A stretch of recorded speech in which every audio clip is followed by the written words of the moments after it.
If you are installing Visual Archive for the first time, you need to set up the database, and you do that through Microsoft SQL Server Management Studio. You can right-click Databases and say New Database, call it Visual Archive, and click OK. Now it creates the database, and then what we're going to do is restore it to create our actual startup database for Visual Archive. So you go to Tasks, Restore Database, and you choose from Device, click the button here, and we'll say Add, and then navigate to C:\Visual Archive. Now you will need to have had Visual Archive installed on this machine to do this. So if you haven't installed Visual Archive yet, you need to do that. So navigate to Visual Archive, Databases, and then VA Startup.back. And click OK.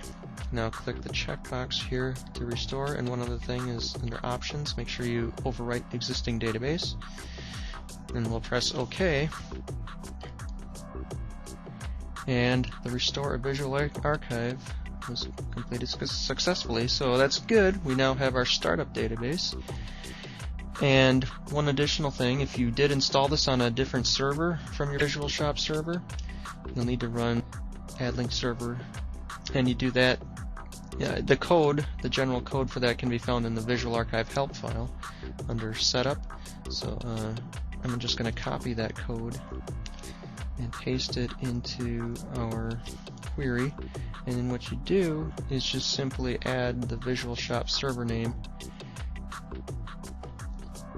and replace it with the text that says VS server name. So I'm just going to pretend that my Visual Shop server name is called VS server, and I put the same thing here, and then hit execute,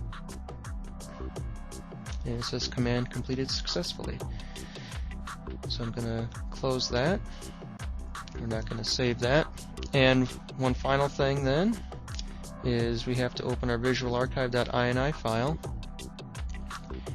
and we have to put our connection information in here, our password, ID, the login ID, server name, and the database name into the Visual Archive.ini file, and then the same thing with the Visual Shop database. This should match your ht.ini file.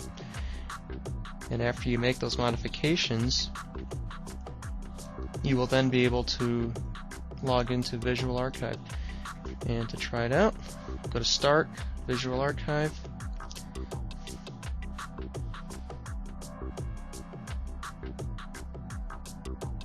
and log in with our default username and password, and there it is. You are now ready to use Visual Archive.